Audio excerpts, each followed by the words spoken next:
As the United States Congress debates an overhaul of the federal tax code, Missouri state lawmakers will soon consider a reform package of their own, this time tying together taxes and transportation.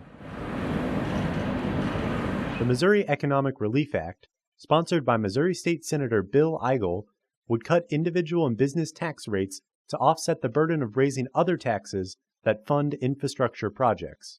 I come from St. Charles County. We're growing in St. Charles County, so our need for more and additional roads is ever increasing. So I've tried to find ways where we could provide more transportation funding without increasing the overall tax burden on Missouri citizens, because as I've said repeatedly before, we're sending more money to Jefferson City than we ever have before. According to Senator Eigel, his legislation offers the largest tax cut in Missouri history since the institution of income taxation in the early 1900s. The legislation aims to cut taxes for a majority of Missourians while also eliminating the bottom four tax brackets altogether.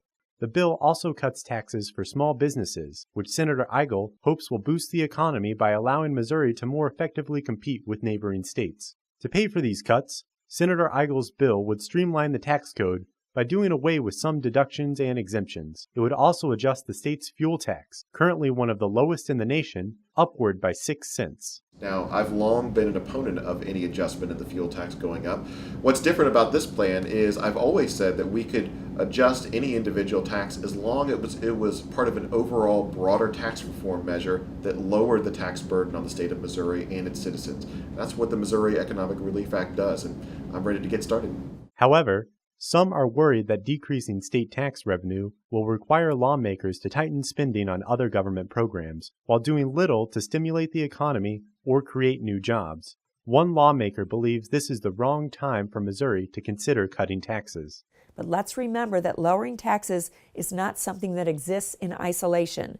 Those taxes pay for things like healthcare, like our public institutions of higher education and K through 12 education, and in some cases even preschool. Those taxes pay for our roads and our bridges that we definitely need to update. The Missouri General Assembly's 2018 legislative session begins January 3rd. Reporting from the state capitol in Jefferson City, I'm Zachary Rieger.